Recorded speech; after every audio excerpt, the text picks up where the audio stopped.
दोस्तों, ये कहानी का दूसरा भाग है। इस कहानी का पहले भाग का लिंक मैंने डिस्क्रिप्शन बॉक्स में दे दिया है। आप पहला भाग लिंक पर क्लिक करके देख सकते हैं। इस जगत में जिन रिश्तों का कोई आधार नहीं होता, वे बहुत जल्दी टूट जाते हैं। उसे लगा कि उसने मेरे सौंदर्य और यौवन का सारा रस चूस लिया है, तो वो मुझसे अलग होने के तमाम बहाने गढ़ने लगा। और एक दिन ऐसा आया कि उसने साफ साफ कह दिया कि वो मुझसे कोई संबंध नहीं रखना चाहता। आज मेरे पास नौकरी नहीं है, पैसा नहीं है, उसके चक्कर में मैं सब कुछ गवा बैठी। बताओ मैं कहाँ जाती। उन्होंने कोई प्रश्न नहीं किया। नंदिता स्वयं बताती रही अपनी परेशानियों के बारे में। बहुत ज़्यादा बताकर मैं आपको परेशान नहीं करूंगी, बस इतना कहने के लिए आई हूँ कि अब मैं इस भरे संसार में अकेली हूँ। मम्मी पापा ने तभी मुझसे संबंध तोड़ लिया था। नाते रिश्तेदार मुझे फूटी आंख नहीं देखना चाहते, यार दोस्त भी अलग हो गए। उसने मेरी नौकरी भी छुड़वा दी थी। दिल्ली में चारों तरफ मुझे अंधेरे के सिवा कुछ दिखाई नहीं दे रहा था। वहाँ जब मुझे कोई किनारा नहीं मिला तो मुझे आपकी याद आई। मैं मानती हूँ कि मैंने आपको बहुत दुख दिया। इतना बड़ा दुख पाकर कोई किसी को माफ़ नहीं कर सकता, परंतु मुझे आपके मन की विशालता का पता है। आपने भले ही मेरे कृत्यों के लिए मुझे माफ़ न किया हो, परंतु आपके दिल में मेरे प्रति कोई कटुता नहीं हो सकती। इसीलिए मैं हिम्मत करके आपसे मिलने आई हूँ। आशीष का दिल करहा उठा। क्या सचमुच? नंदिता के मन में कोई अफसोस का भाव है? वो अपनी गलती का प्रायश्चित करने के लिए आई है। नंदिता ने आशीष को कुछ इस तरह देखा जैसे वे उस पर अविश्वास कर रहे हों। वो बोली, आप शायद मेरा विश्वास न करें, परंतु मैं जानबूझकर आपके पास आई हूँ। इसका कोई ना कोई कारण अवश्य होगा। हाँ, फिलहाल तो मुझे एक सहारे की ज़रूरत है। इस शहर में कहीं मेरा ठिकाना नहीं है। मैं आपको बहुत ज़्यादा तकलीफ नहीं दूंगी। मैं स्वयं अपने पैरों पर खड़ी होना चाहती हूँ। आपको मेरी थोड़ी मदद करनी होगी। दूसरा कोई मेरी मदद नहीं कर सकता। मुझे विश्वास है आप मेरी मदद जरूर करेंगे। कैसी मदद? उन्होंने पूछा। बस रहने के लिए एक छोटा सा फ्लैट या मकान, और जीविका के लिए एक नौकरी। मैं अकेले अपना जीवन गुजार लूंगी। अकेले गुजार लोगी? वे शंकित थे। कोशिश करूंगी। शादी नाम की संस्था मेरे लिए नहीं, और पुरुषों पर से मेरा विश्वास उठ चुका है। आशीष ने उसकी इस बात का कोई जवाब नहीं दिया, परंतु वे अच्छी तरह जानते थे कि पुरुषों पर से उसका विश्वास नहीं उठना चाहिए। उसने तो स्वयं किसी पुरुष का विश्वास तोड़ा है, वो भी अपने पति का। अब वो पुरुषों पर अविश्वास का दोष नहीं लगा सकती। इतना आत्मबल कहाँ से लाएगी? अभी कहाँ रुकी हो? कहीं नहीं, मैं आज ही लखनऊ आई हूँ। कहाँ रुकोगी? नहीं जानती। आप मेरे लिए कोई व्यवस्था कर दीजिए। नंदिता के स्वर में अधिकार भाव था, जैसे वो अब भी उनकी पत्नी हो, या पूर्व पत्नी के नाते वो अपने अधिकार का प्रयोग करने आई हो, अथवा आशीष के सरल स्वभाव का फायदा उठाने आई हो। कहा नहीं जा सकता था कि उसके मन में कौन सा अधिकार भाव था। आशीष ने एक पल उसे देखा। उसकी आंखों में याचना से अधिक प्रतिवेदन का भाव था। नंदिता के किसी भाव से भी प्रभावित नहीं हुए। उनके मन में बस यही बात थी कि नंदिता मुसीबत में है और उन्हें उसकी मदद करनी है। इस बात की सच्चाई जानने की उन्होंने कोई कोशिश नहीं की कि वो सचमुच मुसीबत में है, या जानबूझकर उनके सामने अपनी मजबूरी की कोई कहानी गढ़ रही है। इससे उन्हें कोई फर्क नहीं पड़ता। उनका दयालु स्वभाव सभी तरह के तर्कों और वितर्कों से उन्हें दूर रखता। उस दिन उन्होंने नंदिता के रहने की व्यवस्था अपने एक मित्र के गेस्ट हाउस में करवा दी। फिर अगले कई दिनों तक वो नंदिता के लिए मकान और नौकरी की व्यवस्था में लगे रहे। इस वजह से उनका क्लिनिक लगभग उपेक्षित रहा और घर की तरफ भी ज़्यादा ध्यान नहीं दे पाए। उनका बेटा शिकायत करता, पापा आप इतना ज़्यादा काम क्यों करते हैं? हमारे लिए भी आपके पास समय नहीं है। दिव्या समझदार थी। वो जानती थी मेडिकल एक ऐसा पेशा है जिसमें समय असमय नहीं देखा जाता। फिर भी उन दिनों आशीष के चिंतित चेहरे को देखकर उसने शिकायत की, इतना काम भी क्यों करते हैं कि आपको आराम करने का मौका ना मिले? दिव्या, कोई खास बात नहीं है, बस कुछ दिनों की बात है, फिर सब सामान्य हो जाएगा। क्या कोई खास बात है जो आपको परेशान कर रही है? नहीं, उन्होंने टालने के लिए कह दिया। तुम परेशान ना हो, कोई बात होती तो मैं तुम्हें ज़रूर बताता। दिव्या आश्वस्त हो जाती। पति पर शंका करने का कोई कारण उसके पास नहीं था। गोमती नगर में ही एक एलआईजी मकान मिल गया। नंदिता के लिए ये पर्याप्त था। जब अग्रिम किराया और डिपॉजिट देने की बात आई तो आशीष ने उसकी तरफ देखा। नंदिता ने मुंह झुका लिया। कुछ बोली नहीं तो आशीष को पूछना ही पड़ा, तुम्हारे पास पैसे हैं? नहीं, उसने धीमे स्वर में कहा। आशीष को बहुत आश्चर्य हुआ। नंदिता एक बड़ी कंपनी में काम करती थी, उसकी तनख्वाह भी अच्छी खासी थी। फिर उसकी तनख्वाह का पैसा कहाँ गया?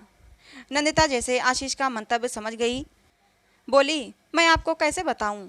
उसने न केवल मेरा शरीर चूसा है, बल्कि मेरी कमाई पर भी खूब ऐश की है। उसने मुझे कहीं का नहीं छोड़ा। आशीष ने बिना कोई प्रश्न किए पैसे भर दिए। यही नहीं, घर का सारा सामान भी भरवाया, फर्नीचर से लेकर बर्तन और राशन तक। इसमें कई लाख रुपये खर्च हो गए, परंतु उन्हें कोई मलाल नहीं था। बस एक कचौड़ थी कि ये सब वे अपनी पत्नी से छिपा कर रहे हैं। इसके बाद अपने रसूख और पेशे का कुछ लाभ लेते हुए उन्होंने नंदिता को एक होटल में असिस्टेंट मैनेजर की जॉब दिलवा दी। हालांकि होटल मैनेजमेंट का कोई अनुभव उसके पास नहीं था, परंतु मैनेजमेंट की डिग्री उसके पास थी और एक कंपनी में काम करने का पिछला अनुभव था। इसी आधार पर उसे नौकरी मिल गई। जिस दिन उसे नौकरी मिली, नंदिता ने आशीष से कहा, क्या मिठाई खाने के लिए शाम को घर आ सकते हो? घर पर क्यों, मिठाई तो कहीं भी खाई जा सकती है, उन्होंने हल्के फुल्के मूड में कहा। तो फिर किसी रेस्टोरेंट में चलते हैं, नंदिता ने तपाक से कहा। वे सोच में पड़ गए, फिर बोले, ये संभव नहीं होगा। मरीजों को देखते देखते काफ़ी समय निकल जाता है, रात में देर हो जाएगी, समय नहीं मिल पाएगा। तो फिर आप क्लिनिक से सीधे घर आ जाइए, उसने जोर देकर कहा। देखता हूँ, शाम को ज़्यादा मरीज नहीं हुए तो आ जाऊँगा, मैं इंतज़ार करूँगी। उसके स्वर से लग रहा था कि उसे विश्वास था आशीष अवश्य आएंगे, और सचमुच वे आए। नंदिता उस दिन बहुत खुश लग रही थी। वो आशीष के स्वागत के लिए बिल्कुल तैयार थी। उसने एक विवाहिता की तरह श्रृंगार किया था, बस वो बिंदी नहीं लगाई थी। साड़ी में उसका मनमोहक सौंदर्य निखर रहा था। उसके सौंदर्य से आशीष अभिभूत हो गए। ये सौंदर्य कभी उनका था, और अगर नंदिता ने थोड़ी समझदारी और संयम से काम लिया होता तो आज भी वो उनकी होती। आइए, मुझे विश्वास था आप अवश्य आएंगे, वो इठलाती हुई बोली। उसके चेहरे की चंचलता से अधिक उसके शरीर की चंचलता बोल रही थी। उसका बदन मछली की तरह बल खा रहा था। वो जानबूझकर ऐसा कर रही थी या आशीष के आने की खुशी में भाव बेहाल हुई जा रही थी, समझ नहीं आ रहा था। उसके व्यवहार से ऐसा नहीं लग रहा था जैसे उनके संबंधों के बीच कभी दरार आई हो और वे हमेशा के लिए एक दूसरे से जुदा हो गए हों। जो भी देखता यही कहता नंदिता उनकी पत्नी है। नंदिता के खुलेपन से आशीष के मन में कुछ डोल गया। वे पुरुष थे और किसी भी पुरुष का मन नारी की सुंदरता और चंचलता देखकर डोल जाता है। इसमें अस्वाभाविक कुछ भी नहीं था। नंदिता उनकी पूर्व पत्नी थी और उन्होंने उसके प्रत्येक अंग को देखा था। अब इतने अंतराल के बाद उन्होंने उसे फिर सौंदर्य के रंग बिखेरते देखा तो क्यों ना मन में लहरें उठती। उन्होंने ऊपर से कुछ जाहिर नहीं किया और नजरें चुराते हुए अंदर आकर बैठ गए। नंदिता ने अपने घर को बहुत सुंदर तरीके से सजा दिया था। घर छोटा था, पर अगर गृहिणी में समझ हो तो छोटी सी जगह को भी सुंदर बनाया जा सकता है। नंदिता का ये गुण आशीष को पता नहीं था, क्योंकि दोनों की शादी के बाद नंदिता मन से उनके घर में रही ही नहीं थी। बस उसका तन मौजूद रहता, वो दूसरी ही दुनिया में विचरण कर रही थी। तो आशीष के घर की तरफ कैसे ध्यान देती। चाय पीकर आशीष घर चलने लगे तो नंदिता ने उनका हाथ पकड़ लिया और उत्साह से बोली, किन शब्दों में आपका धन्यवाद करूं। आशीष के शरीर में एक झंझनी सी दौड़ गई। नंदिता का स्पर्श उनके लिए अनचाहा नहीं था, परंतु उन्हें लगा जैसे नंदिता उन्हें पहली बार स्पर्श कर रही हो, और ये स्पर्श अनोखा ही नहीं, उत्तेजित कर देने वाला था। 10 साल बाद नंदिता के सौंदर्य में अगर कोई कमी आई थी तो वो उम्र की थी, जिसमें 10 साल बढ़ गए थे, वरना वो आज भी वैसे ही सुंदर और दिलकश थी। आज भी वो किसी भी मर्द के दिल को घायल करने का सौंदर्य अपने अंदर समेटे हुए थी। आशीष ने बिना उसकी तरफ देखे अपने हाथ को छुड़ा लिया और कहा, इसमें धन्यवाद की कोई बात नहीं, मनुष्य ही मनुष्य के काम आता है। मनुष्य सौंदर्य प्रेमी होता है। हर तरह का सौंदर्य उसे प्रभावित करता है, आकर्षित करता है, भोगा हुआ भी और नया भी।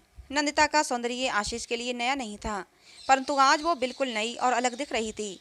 नारी का सौंदर्य इसीलिए मनुष्य को आकर्षित करता है क्योंकि वो प्रतिपल अपने नए रूप और नए अंदाज में दिखती है।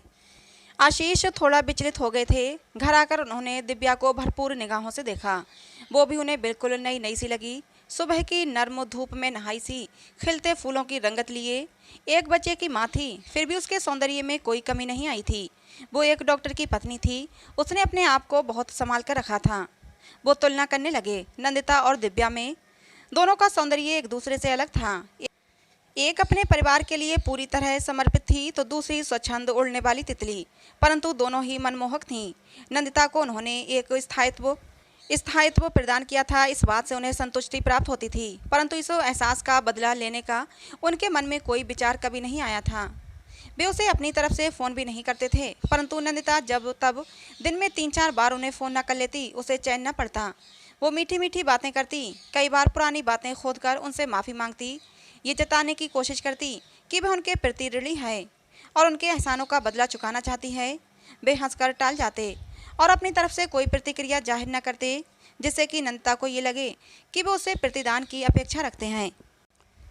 नंदिता लगभग रोज उन्हें अपने घर आमंत्रित करती। उसकी बातों में कुछ ऐसा इसरार होता कि आशीष मना न कर पाते या वे उसका दिल दुखाना नहीं चाहते थे।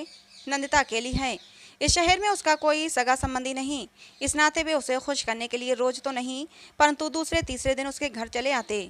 नंदिता गर्मजोशी से उनका स्वागत करती, चाय कॉफ़ी के साथ कुछ खाने के लिए भी बना लेती। वे कुछ देर बैठकर उसकी बकबक सुनते रहते और चले आते। एक दिन नंदिता उनकी बगल में सोफे पर बैठ गई। वो चौंक से गए और हल्का सा खिसक कर अपने बदन को सिकोड़ लिया। वो हंसकर बोली, आप मुझसे इतना दूर जाकर क्यों बैठ गए? आखिर मैं आपकी पत्नी रह चुकी हूँ, अभी भी हमारे रिश्ते में आत्मीयता है, फिर इतनी दूरी क्यों? आशीष उसकी बात का क्या जवाब देते, बस इतना कहा, मैं ठीक हूँ, परंतु मैं ठीक नहीं हूँ। वो फिर से उनकी तरफ खिसक गई। मेरे मन में अपराध बोध है, मैंने आपको कितने दुख दिए। आपने कभी मुझे ना तो डांटा ना मारा पीटा, सहज भाव से आप सब कुछ सहते गए। मैं तब भी इस बात को नहीं समझ पाई थी कि आप जैसे शरीफ इंसान को कष्ट देकर मैं अपने जीवन को नर्क बना रही हूँ। तब अगर आपने मेरे साथ सख्ती की होती, डांटा होता, तो संभवतया मैं आपको छोड़ने की गलती कभी ना करती। मैं अपने अपराध बोध से कैसे छुटकारा पाऊँ? अब उन्हें क्या पता वो अपने अपराध बोध से कैसे छुटकारा पा सकती थी। ये उसका निजी मामला था, इसमें वे नंदिता की क्या मदद कर सकते थे। मैं लखनऊ इसलिए नहीं आई थी कि आपके माध्यम से कोई नौकरी प्राप्त कर लूं और हंसी खुशी जीवन व्यतीत करूं। ये काम तो मैं दिल्ली में रहकर भी कर सकती थी। जो नौकरी छोड़ दी थी वही प्राप्त कर लेती या दूसरी कर लेती, इसमें कोई परेशानी नहीं थी। आज उसने अपने दिल की बात कह दी थी। आशीष चौंक गए।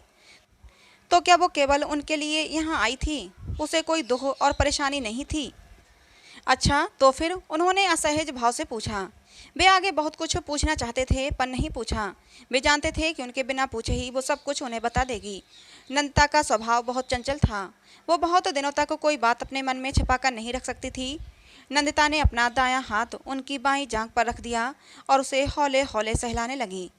आशीष को संभवतया इस बात का भान नहीं हुआ था। वे अन्य विचारों में खोए हुए थे। फिर मैंने सोचा, मेरे कारण आपने इतना दुख सहा, मेरा दिया सारा जहर पी गए, विषपाई बन गए, तो फिर मैं भी जीकर दूसरों के दिए जहर को क्यों नहीं पी सकती? मैंने तय किया है कि अगर आप मुझे मिल गए और आपने मुझे क्षमा कर दिया तो मेरा दुख कम हो जाएगा। अब आप मुझे मिल गए हैं और मैं देख रही हूँ कि मेरे प्रति आपके मन में कोई कटुता नहीं। इससे न केवल मेरा दुख कम हुआ है बल्कि मैं सुख के सागर में डूबने उतरने लगी हूँ। जीवन के प्रति मेरा मोह बढ़ गया है। मैं बहुत कुछ पा लेना चाहती हूँ, वो भी जो बहुत पहले मेरी नादानी के कारण मेरे हाथों से फिसल गया था। आपने मेरे अपराध क्षमा कर दिए, मेरे दुख हर लिए, परंतु मेरा प्रायश्चित अभी बाकी है। वो क्या? आशीष ने अपनी निगाहों को उठाकर नंदिता की आंखों में देखा। उसकी आंखें भीगी हुई थीं। इसके बावजूद उनकी अनोखी चमक थी, जैसे उसे विश्वास था कि उसकी कोई बात आशीष नहीं टालेंगे। नंदिता ने भावुक होकर उनके दोनों हाथ पकड़ लिए और बोली, मैं जानती हूँ आप बहुत बड़े दिल के आदमी हैं, इसलिए आपसे याचना कर रही हूँ कि मेरा प्रायश्चित यही है कि मैं जीवन भर आपके साथ रहूँ। आशीष को एक झटका सा लगा। उन्होंने अपने हाथ छुड़ा लिए और उठकर खड़े हो गए। क्या? वो भी उठकर खड़ी हो गई और आशीष को जबरदस्ती बाहों में भरकर बोली, आप इस तरह क्यों चौंक गए? मैंने कोई अनहोनी बात तो नहीं कही। इस दुनिया में बहुत सारे लोग बिना शादी के एक दूसरे के साथ रहते हैं, और फिर मैं तो आपकी परित्यक्ता पत्नी हूँ। मेरा आप पर क्या कोई हक नहीं, परंतु मैं अपना पूरा जीवन, अपना ये तन मन आपके लिए समर्पित करना चाहती हूँ। आशीष की आवाज़ लड़खड़ा गई। ये कैसे संभव हो सकता है? सब कुछ संभव है, बस मन को समझाने की बात है। परंतु मैं शादीशुदा हूँ, घर में पत्नी और एक बेटा है। मैं तुम्हारे साथ कैसे रह सकता हूँ? जिस प्रकार आप मेरे दिए कष्ट का जहर पीकर रह सकते हैं, उसी प्रकार खुशी खुशी मेरे साथ रह सकते हैं। मैं आपके प्रति समर्पण चाहती हूँ। किसी और चीज़ की मुझे आपसे अपेक्षा नहीं। मैं आपसे कोई और हक नहीं मांगूंगी, न बच्चों की कामना, न संपत्ति का अधिकार। मुझे बस आपका साथ चाहिए, कभी कभी संसर्ग चाहिए और कुछ नहीं। आशीष का दिमाग चकरा गया। वे एक डॉक्टर थे, सुलझे हुए व्यक्ति थे, कठिन और विपरीत परिस्थितियों में भी नहीं घबराते थे। जब पर पुरुष के साथ नंदिता के संबंधों का उन्हें एहसास हुआ था, तब भी वे इतना विचलित नहीं हुए थे। सोचा था कि इस स्थिति से किसी तरह निपट लेंगे, परंतु आज उन्हें लग रहा था कि इस स्थिति से कुदरत भी नहीं निपट सकती। नंदिता जो चाहती थी वो कभी पूरा नहीं हो सकता था। कम से कम उनके लिए यह असंभव था। एक बार उन्होंने विष पिया था, परंतु दूसरी बार नहीं पी सकते थे, जानबूझकर तो कतई नहीं। नंदिता उनके बदन से सट गई, लगभग उन्हें अपनी बाहों में समेटती हुई बोली, देखिए, मना मत कीजिएगा। मैं बड़ी उम्मीदों से आपके पास आई हूँ। मेरा यहाँ आने का यही एक मकसद था कि पूरा जीवन आपके चरणों में समर्पित करके मैं अपनी गलतियों से छुटकारा पा सकूंगी। मेरे अपराधों का प्रायश्चित हो जाएगा। आपके सिवा मैं किसी और को नहीं चाह सकती। अगर आप मुझे स्वीकार नहीं करेंगे तो मैं भी जीवन भर अविवाहित रहकर आपका इंतजार करूंगी। उसकी आवाज़ में बेबसी की गिड़गिड़ाहट भरती जा रही थी और ऐसा लग रहा था जैसे नंदिता जमाने भर की सताई हुई औरत हो। आशीष ने उसे नहीं संभाला तो वो टूट जाएगी, बर्बाद हो जाएगी। परंतु आशीष को नंदिता की गिड़गिड़ाहट, उसका रोना प्रवाहित नहीं कर पा रहा था। उनके दिमाग की नसें फट रही थीं। उन्हें लग रहा था चारों ओर धमाके हो रहे थे। ये दिवाली या किसी शादी ब्याह के मौके पर होने वाले आतिशबाजी के धमाके नहीं थे, ये उनके जीवन को तहस नहस करने वाले धमाके थे। हड़बड़ाहट में वे बाहर जाने के लिए मुड़े। नंदिता ने उन्हें पकड़ लिया। वे ठिठक गए। आप जा रहे हैं, मैं आपको नहीं रोकूंगी, पर यह वादा करती हूँ कि इसी शहर में रहकर आपकी प्रतीक्षा करूंगी। आपका जो निर्णय हो बता दीजिएगा। वे बिना कुछ कहे बाहर निकल आए। बाहर घना अंधेरा पसरा था, जैसे पूरे शहर की बिजली चली गई हो, परंतु ऐसा नहीं था। सभी घरों में बिजली थी, बस सड़क की बत्तियां नहीं जल रही थीं। सड़कें अंधेरी थीं, परंतु उन्हें लग रहा था जैसे पूरे शहर में अंधेरे की लंबी लंबी गुफाएं फैली हैं, जिसके अंदर से वे गुजर रहे हैं। इन काली अंधेरी गुफाओं का कोई अंत नहीं था और उनकी यात्रा का भी कोई अंत नहीं था। उनके साथ ऐसा क्यों हो रहा था? दुख को चुपचाप सहन करना क्या दुखों को निमंत्रण देना होता है? किसी को कष्ट नहीं देते थे, परंतु बदले में उन्हें क्यों कष्ट झेलने पड़ते थे? नंदिता अपने घर के बाहर खड़ी उन्हें ही देख रही थी। जब उन्होंने अपनी गाड़ी को स्टार्ट किया तब भी उन्हें होश नहीं था, और जब गाड़ी मुख्य सड़क पर लाकर अपने घर की ओर मोड़ी तब भी उन्हें कुछ होश नहीं था। उनका शरीर कांप रहा था, परंतु हाथ पैर काम कर रहे थे। ऐसा लग रहा था जैसे कोई अन्य व्यक्ति रिमोट कंट्रोल से उनके अंगों को संचालित कर रहा है। उनकी अपनी सोच कहीं गुम हो गई थी। वे समझ नहीं पा रहे थे कि उनके दिमाग को संचालित करने वाला यंत्र उनके नियंत्रण में क्यों नहीं है। वे गाड़ी चला रहे थे, परंतु उन्हें स्वयं पता नहीं था कि वो किस शक्ति से नियंत्रित हो रही है। सामने से आ रही गाड़ियों का प्रकाश उनकी आंखों में आतिशबाजी की रोशनी की तरह चुभ रहा था और वे बार बार अपनी आंखें झपक रहे थे। घर पहुंचते पहुंचते उन्होंने स्वयं को काफ़ी हद तक संयत कर लिया था। दिमाग की झंझनाहट कम हो गई थी, शरीर का कंपन बंद हो गया था, मन संयत हो चुका था, परंतु चेहरे की उड़ी रंगत उनके अंदर अभी अभी गुजरे तूफान की कहानी बयां कर रही थी।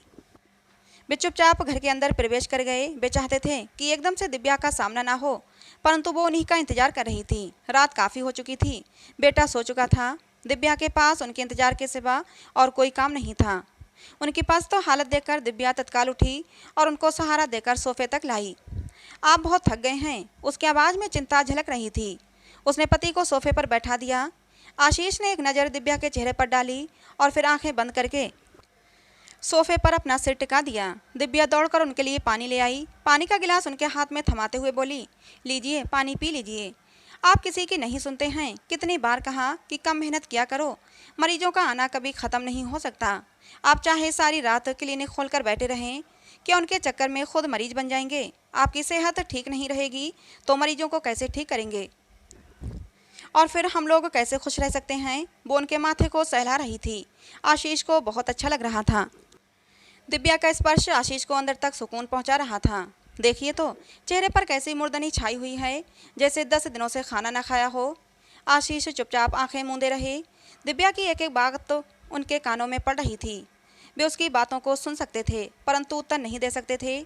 उस बेचारी को क्या पता कि आशीष ने अभी अभी कौन सा तूफान अपने सीने के अंदर झेला है। वो कभी नहीं समझ पाएगी, क्योंकि जो कुछ उनके साथ हुआ था उसके बारे में दिव्या को बताकर वो उसकी खुशी नहीं छीन सकते थे।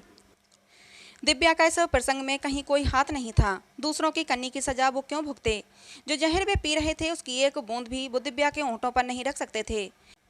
उन्हीं को सारी उम्र ये जहर पीना था। वे विषपाई हो गए थे। उनके अंदर अब इतना जहर समा चुका था कि किसी और का जहर उनके अंदर असर नहीं होने वाला था। वो रात किसी तरह गुजर गई। अगली सुबह पहले जैसी सामान्य थी, जैसी पिछली रात कुछ हुआ ही ना हो। आशीष निश्चिंत भाव से उठकर तैयार हुए। ऊपर से वे बहुत शांत और गंभीर थे, पर अंदर ही अंदर उनके मन में एक मंथन चल रहा था। उन्होंने तय कर लिया था कि उन्हें क्या करना है। आज ही सब कुछ तय हो जाना है। वे इंतजार नहीं कर सकते थे और ना ही किसी और को दुविधा में रख सकते थे। दिव्या किचन में व्यस्त थी। वे नहा धोकर तैयार हो गए। क्लिनिक जाने में अभी देर थी। वे अपने कमरे से मोबाइल लेकर बैठक में आए। रात उन्होंने ध्यान नहीं दिया था। उनके फ़ोन पर बहुत सारे मैसेज आए हुए थे। उन्होंने खोलकर देखा, उनमें से एक मैसेज नंदिता का भी था। उसने लिखा था, आप घर पहुंच गए, ठीक तो हैं? मुझे आपकी चिंता है। उन्होंने उसी मैसेज का उत्तर दिया, मैं ठीक हूँ और उम्मीद करता हूँ कि तुम भी ठीक होगी। नंदिता, मैंने अपने जीवन में बहुत जहर पिया है। मैं सचमुच बिस्पाई हूँ। ये जहर किसके कारण मैंने पिया, इन सब बातों पर जाने का अब कोई औचित्य नहीं। मैं तुमसे केवल इतना कहना चाहता हूँ कि अब और ज़्यादा जहर पीने की क्षमता मुझ में नहीं है। मेरी सहनशीलता समाप्त हो चुकी है।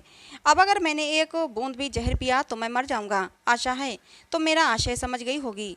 मुझे अपनी बीवी और बेटे से बहुत प्यार है और शांतिपूर्वक उनके साथ जीना चाहता हूँ।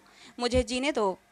मेरी तुम्हारे लिए नेक सलाह है कि तुम भी अब भागना छोड़ दो और किसी अच्छे लड़के के साथ घर बसाकर खुशी से जीवन व्यतीत करो। अब मुझसे मिलने का प्रयास न करना, आशीष।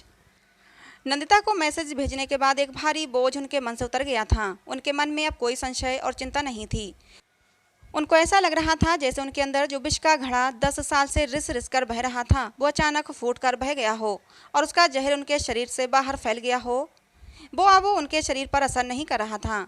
तभी मुस्कुराती हुई दिव्या नाश्ता लेकर आ गई और बोली, आइए नाश्ता कर लीजिए।